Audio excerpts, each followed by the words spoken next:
Tim, you've been in this game for quite some time. You've studied it, you know it, you watch it. What stands out to you? How would you characterize what we saw last night in Game 2?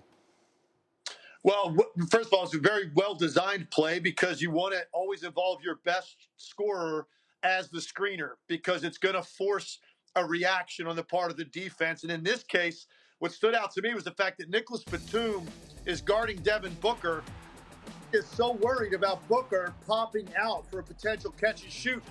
He doesn't offer any bump on Deandre Ayton to slow his momentum up. And typically, if you're the defender on the screener, which Batum is, you want to at least get a bump on that guy so he doesn't come clean. But in this situation, Batum is so worried about that Booker popping out for the catch in the corner, he doesn't offer that. And so as a result, DeAndre Ayton gets a direct run at the rim. And then also where DeMarcus Cousins was lined up. It's just he's allowing Jay Crowder to have a perfect sight line to where he wanted to throw the ball because DeMarcus Cousins' body wasn't shifted to basically take that entire area of the court away from Jay Crowder.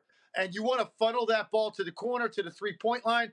You still have time to get a shot off from there, but obviously a 25-footer in 0.9 with a hand up is going to be a much more difficult shot than something at the rim. So those two things sort of stood out to me at the end. Yeah, and there's so many things with this play legs. We see these drawn up all the time. A lot of times they're not executed. To get the screen from Booker, to get Ayton freed, to get the lob up there perfectly.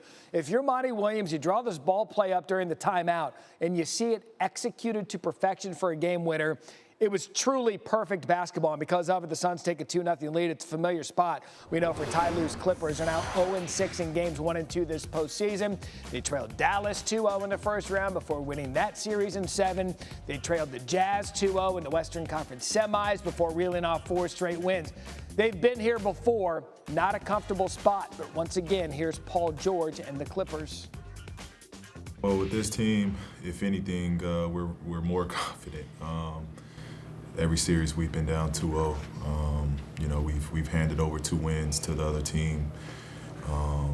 But if I know this team correctly, the fight we have, going into Game 3, and the fight that we have to believe that we're going to change the series. That's who we've been, and that's who we are. All right, so you can insert the joke here. The Clippers have them right where they want them because they've been in this situation before in the postseason legs, but that's 2 consecutive series. Now make it 3. How confident are you that L.A. can once again not only get back in this series, but get back in it and win it? I think last night could have been the series-defining moment because this is different here. You look at the first 2 rounds, team like Dallas, for a fact, Luka Doncic is not going to have the consistent second-tier support he's going to need. So if you just don't let him beat you, that's the only way Dallas can get back in it. When you look at the Utah series, that's a team that's going to have to make 15 to 20 threes. That's their style.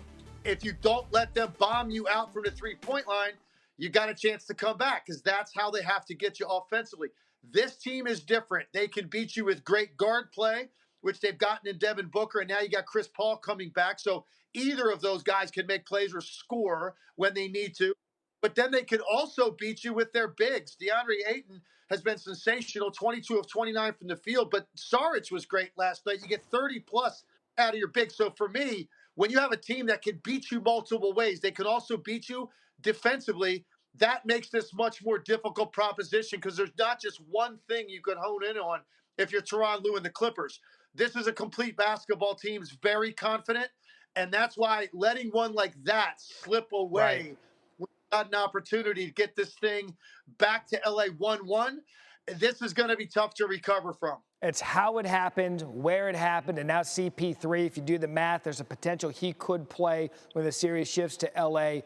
Tomorrow night, 9 Eastern here on ESPN. And Legler knows everything there is to know about how Phoenix Suns basketball is good when it's good. His first career bucket in the NBA came with Phoenix Suns, baby. Thank you, Kevin Johnson. That was a great pass. There you go.